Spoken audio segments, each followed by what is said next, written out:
ऐसन रूपवा सजावल का होई जब देखी न के हो गौर से।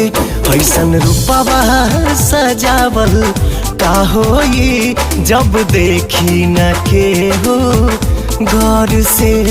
जब देखल चाही तू करेलू नहीं, मन गुजरेला गजबे दौर से। तुहर कजरा लगावल का होई जब देखी न के हो गौर से। ऐसन रूपवा सजावल का होई जब देखी न के हो गौर से।